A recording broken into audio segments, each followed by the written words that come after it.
Omani riyals.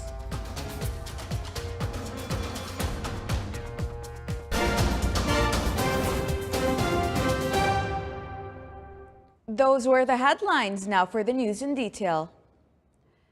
His Majesty Sultan Haytham bin Tariq sent a cable of greetings to His Excellency President Wavell Ramkalawan of Seychelles on his country's National Day.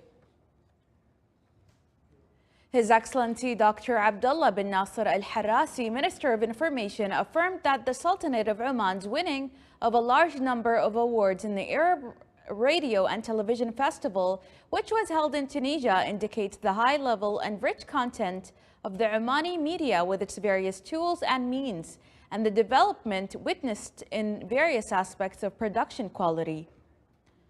His Excellency pointed out that the achievement in various fields of media reflects the progress witnessed by the radio and television production industry in particular, and the media in general in the Sultanate of Oman. And it is an international recognition to the tireless efforts of various public and private media institutions and the efforts of media professionals who constantly strive to provide attractive and useful content for the public, either inside the Sultanate of Oman or on the Arab level. It reflects the Omani media's dedication towards highlighting the ancient national heritage, the richness and vitality of Omani society, and contemporary progress in various fields. His Excellency affirmed that the commitment of the Ministry of Information to continue developing the media scene in Oman through the preparation and implementation of comprehensive plans that encourage creativity and innovation and enhance the media culture and skills of talented media professionals through the necessary qualification and training in various fields of media work.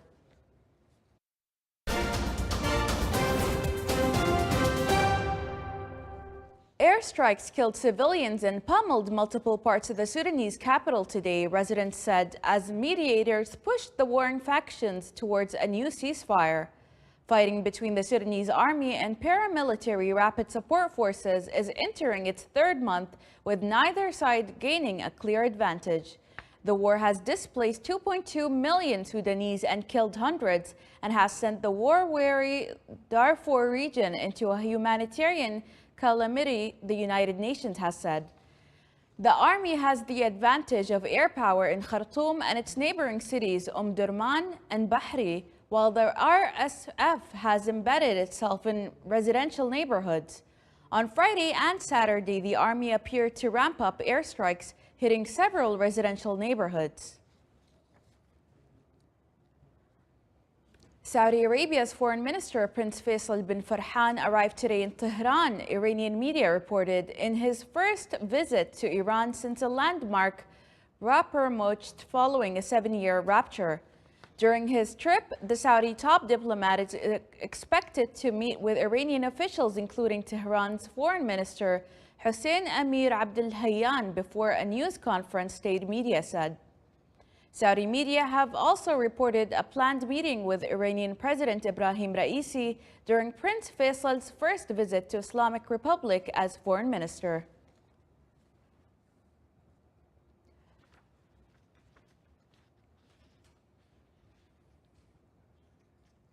Russia said today it had destroyed 3 drones targeting an oil refinery in the southern border region of Bryansk as Ukraine pursues its counteroffensive against Russian forces.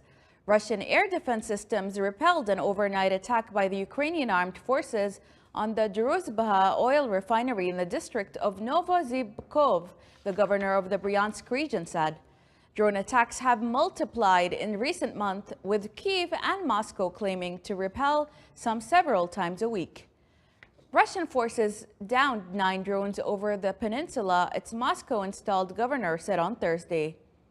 Last week, a drone hit a residential building in Russia's southern city of Voronezh and injured 2 people.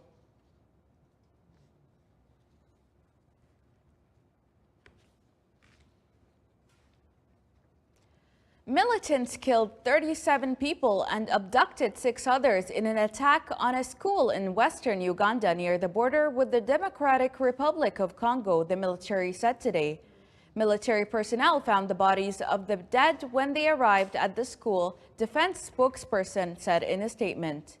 Police said 8 other people were in a hospital with critical injuries after the attack at the Lebuhuriria Secondary School in Mapondwe. Privately owned NTV Uganda television said on Twitter that the death toll stood at 41, while state-run News Vision newspaper said it was 42. New Vision said 39 of the dead were students and that some of those killed died when the attackers set off a bomb as they fled. Neither police nor military said how many of the dead were school children. 12 Pakistanis were among survivors from a boat packed with migrants that capsized off the coast of Greece this week, the Ministry of Foreign Affairs said today.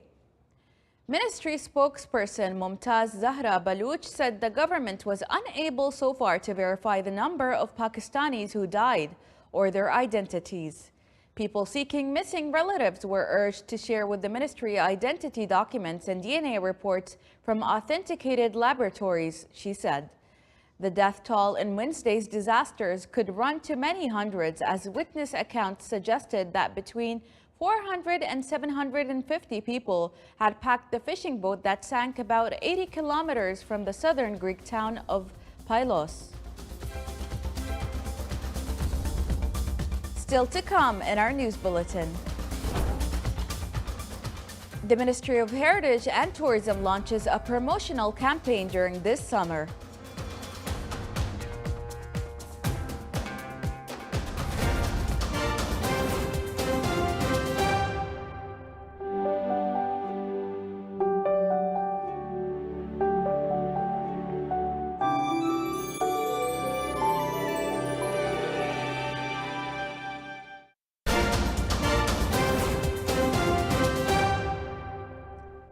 Welcome back to the news from the Sultanate of Oman television. Omani Hajj or Pilgrimage Mission continues its efforts to serve Omani pilgrims heading to sacred lands in Saudi Arabia. The mission provides ifta, religious counseling and administrative services, as well as supervising on Hajj campaigns and medical services, in addition to focusing on media and cultural aspects. It is worth mentioning that the number of Omani pilgrimages this year reached 14,000, while the number of companies licensed to provide pilgrim services reached 93. Omani Hajj Mission, while in Al-Madinah Al-Munawwara and Mecca, will look after Omani and other pilgrims, in addition to providing its services in other holy sites during the Hajj season. The Ministry of Labor will announce tomorrow, Sunday, a number of employment opportunities in coordination with military and security bodies. It mentioned that the opportunities will cover various qualifications and majors. There will be a detailed overview of the mechanisms of applying for the job opportunities. The citizens meeting the general requirements of the job shall apply for it through an SMS or Tajneed website. The ministry also added that the citizens willing to apply for the available job opportunities must ensure updating their data in the manpower register in the ministry, as well as carefully absorbing the rules and requirements in the announcements for the specific jobs before forwarding their application. The total credit granted to the banking sector in the Sultanate of Oman by the end of April 2023 rose by 6.3% to reach 30 billion Omani riyals. The report issued by the Central Bank of Oman clarified that the credit granted to private sector recorded a growth by 6.8% to reach 25.2 billion Omani riyals by the end of April 2023. The total deposits in the banking sector recorded a growth by 5.5% to reach 27.2 billion riyals by the end of April 2023. Meanwhile, the private sector deposits in the banking system recorded a growth by 3.7% to reach 17.9 billion Omani riyals.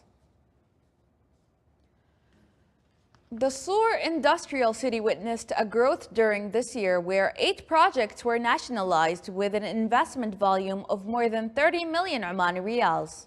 The number of nationalized projects in Sur industrial city reached 127 with an investment volume of 2.3 billion Omani riyals, which contributed to employ around 1,514 Omanis out of 2,656 workers.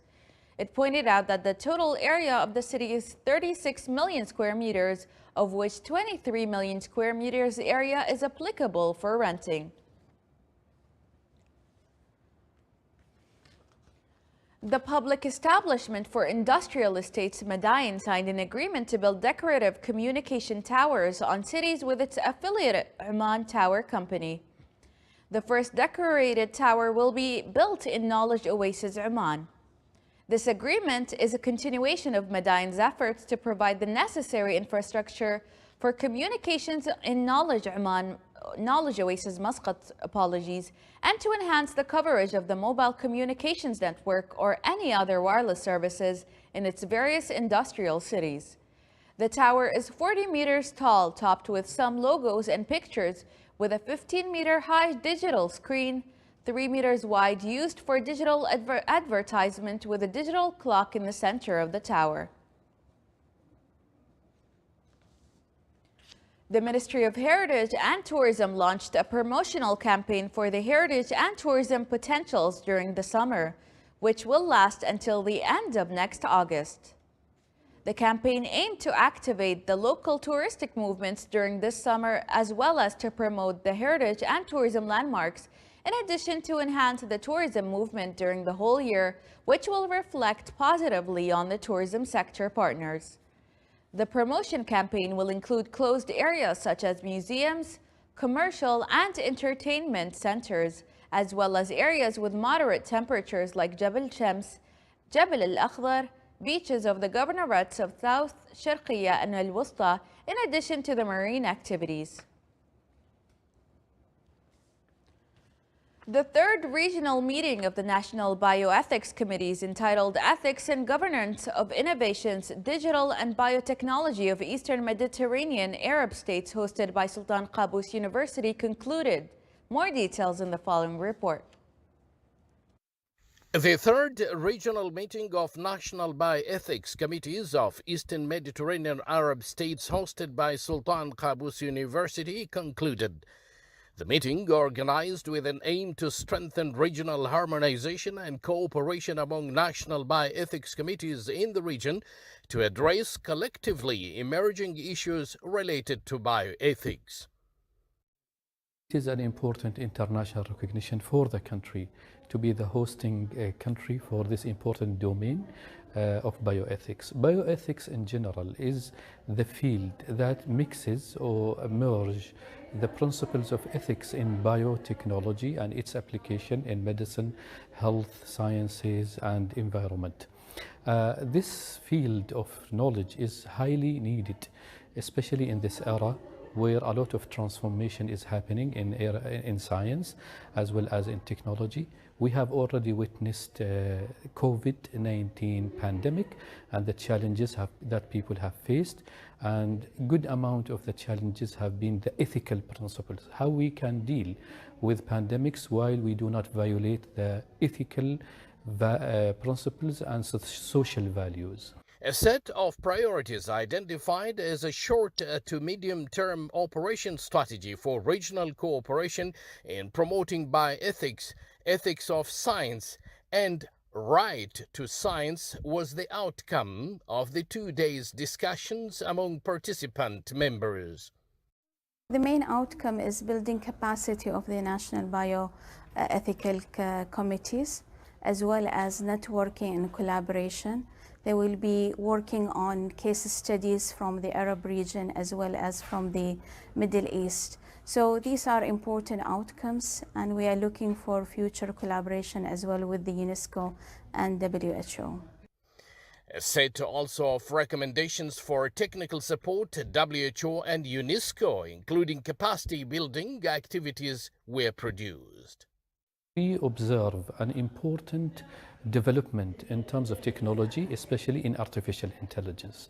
So there are important questions that have been raised, and we look for definite answers on how we deal with artificial intelligence and how we can maintain the social values, human values, and ethical principles while we enjoy the advantages of applying artificial intelligence.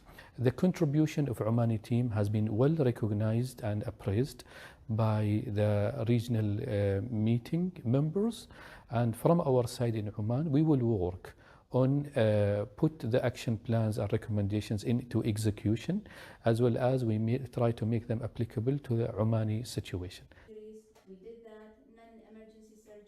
Deliberation amongst leading experts in ethics, digital technology, law, human rights, and guidance of new technologies that use artificial intelligence hold great promise to improve diagnosis, treatment, health research, and drug development, and support governments carrying out public health functions. Hence, this kind of regional meeting and global cooperation among regional experts with the support of WHO and UNESCO do facilitate an unprecedented amount of information and data for the benefit of all. From Sultan Qaboos University, I'm Abdullah bin Ahmed Al-Rubai, Sultanate of Oman Television.